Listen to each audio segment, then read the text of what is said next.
Guys, remember, don't leave out the BASK in any of this. So these videos are going to help you target the things that you need to study, but of course the BASK is still important so that you can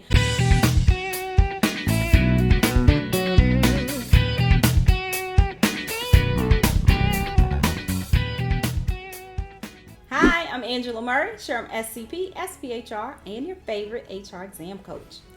We are continuing the breakdown for the Ultimate SHRM Study Guide, and this video is going to continue in the competency. So we are going to focus on the interpersonal competency. The interpersonal competency has relationship management, it has communication, and global mindset. This cluster mainly focuses on creating relationships. It focuses on building networks through communication. So let's just take a closer look at it, and we are going to start with relationship management because it's the first one in this cluster. The relationship management competency targets the development of strong conflict resolution skills and the ability to maintain relationships within the workplace. So you are going to need to focus on familiarizing yourself with conflict resolution strategies because that's how you maintain those bonds. You're going to need to learn to apply those strategies based on the context of the conflict that's presented to you in the question or in the scenario. You're going to need to develop active listening skills, of course, because that's how you understand those different perspectives and address the concerns effectively. You need to practice clear and empathetic communication. That's going to help you resolve problems and foster dialogue. You need to build trust and rapport with the employees, with colleagues, with all of the stakeholders.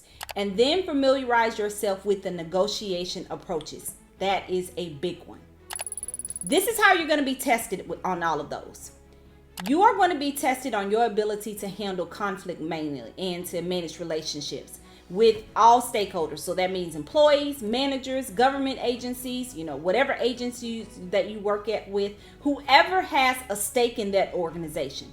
Strong conflict resolution skills is critical, right? It is what leads to increased productivity. It leads to a harmonious environment. So it is a must. So you need to demonstrate your ability to effectively manage relationships to maintain that kind of harmony. So here's what you need to study. You want to take a look at Thomas Kilmann's conflict model, the types of conflict, the negotiation styles. You want to know how to build an effective network and the principled negotiation process. That includes the BATNA. All of these are the things that you need to focus on in relationship management. And guys, remember, don't leave out the BASK in any of this. So these videos are going to help you target the things that you need to study. But of course, the BASK is still important so that you can understand, the key concepts and all of those things. So I am pulling these things from the BASK, right, to give you a point of action, right? These are your focus points to make sure that you're ready. We're continuing in the interpersonal cluster with communication. The communication competency focuses on mastering active listening and clear, concise communication techniques. In order to master this, you need to focus on the practice of active listening by showing genuine interest in your speaker, by maintaining soft eye contact, by providing feedback, and closing that feedback loop. You need to understand how failures in the communication model lead to miscommunication. Understand how to construct a successful message. And then understand the role of feedback in communication and the importance of the feedback loop. Now, here is how you are going to be tested on all of those things. The SHRM exam tests your ability to apply communication skills in the different HR scenarios, and demonstrating active listening and clear communication also helps you to answer the situational judgment questions accurately. In order to understand this, you have to understand how a message travels and what might cause the call of action to be lost or to be misunderstood. That is also going to help you to construct a better message and provide better feedback. Now, here's what you need to study.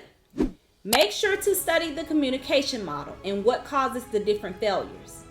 Also study message framing and the role it plays in the construction of a message.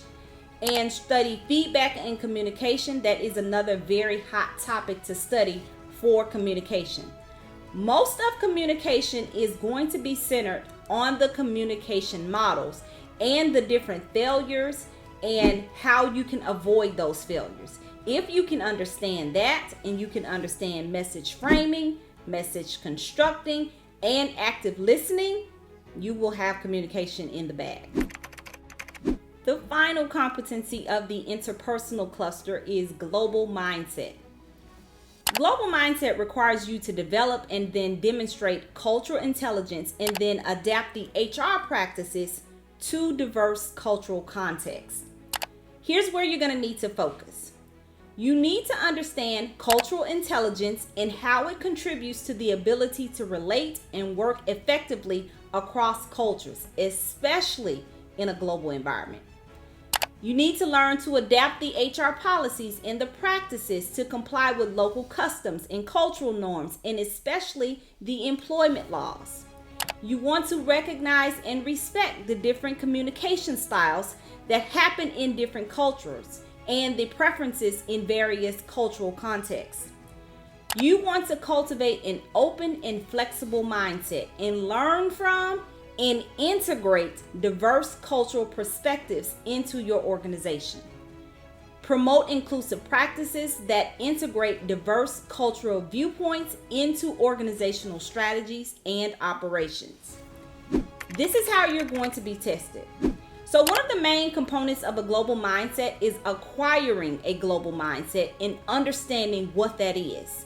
So the questions are going to test you on that. You're going to be expected to demonstrate a global mindset and the ability to navigate cultural complexities. That can help you answer both the multiple choice and the situational judgment questions.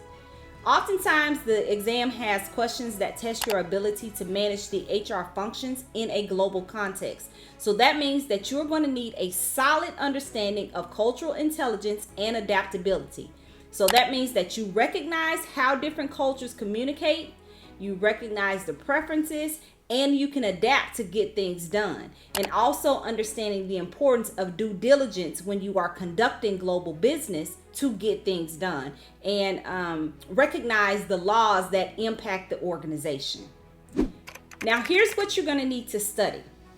You want to study the components of culture, low and high cultural context, challenges of culture, Trumpenard's model, the legal systems, legal terms, approaches to cultural management, and you also want to understand how to operate in a global environment.